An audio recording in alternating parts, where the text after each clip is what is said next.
নমস্কার বন্ধুরা, ভোট কিন্তু অলরেডি ঘোষণা হয়ে গেছে, ইলেকশন কমিশন ঘোষণা করে দিয়েছে।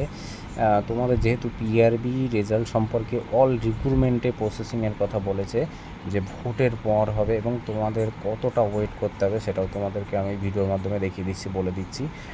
যেহেতু তোমাদের ডেপুটেশনে তোমাদের পিআরবি বলে দিয়েছে যে ভোটের পর সব প্রসেসিংগুলো আস্তে আস্তে স্টার্ট হবে, ঠিক আছে, ভোটের আগে আর কোনো কিছু হবে না। আর যেহেতু কেস হয়ে আছে সেহেতু তোমাদেরকে স্টপ থাকতে হবে, ঠিক আছে। তো দেখে নাও প্রথম দফার ভোটটা কত তারিখ থেকে শুরু হচ্ছে এবং তোমাদের শেষ কত তারিখে হচ্ছে, পুরো ডিটেলসে জানিয়ে দিচ্ছি তোমাদের। দেখো, প্রথম দফার ভোট হচ্ছে 23শে এপ্রিল, এই যে মার্চ চলছে, মার্চ মাসের 15 তারিখ। দ্বিতীয় দফা 29শে এপ্রিল এবং তোমাদের আগের পেজে দেখিয়ে দিলাম। এবং তোমাদের কিন্তু ভোট গণনা হবে 4 মে মাসের 4 তারিখে। তাহলে পরে মাঝখানে গ্যাপ 1 মাস, এখনও 15 তারিখ, 15 দিন ওদিকে ধরে নাও। তোমাদের মোটামুটি 10-12 তারিখ নাগাদ এদিক ওদিক দিয়ে তোমাদের বিজয় মিছিল অধিক হতে থাকবে। ধরে নাও 2 মাস, তোমাদের এখনও 2 মাস কিন্তু ওয়েট করতে হবে সব রিক্রুটমেন্টের রেজাল্ট প্রসেসিংয়ের উপরে, ঠিক আছে। এপ্রিল মে পর্যন্ত, 2 মাস মোটামুটি, ঠিক আছে।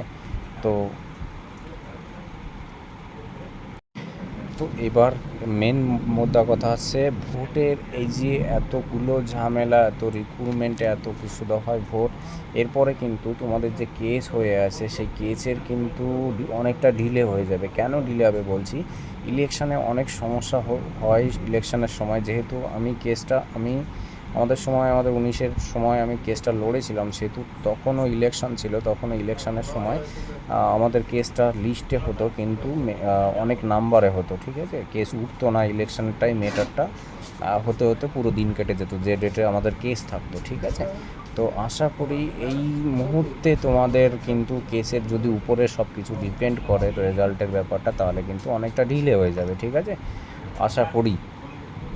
বাকিটা তোমরা বুঝবে, দেখে নাও। যেহেতু আমি আমার আইডিয়া থেকে, আমার ইসের থেকে আমি তোমাদেরকে বললাম, আমাদের সময় যেটু চলেছিল, সেহেতু আমরা 3 বছর কেস চালিয়েছি, 3 বছর, ঠিক আছে।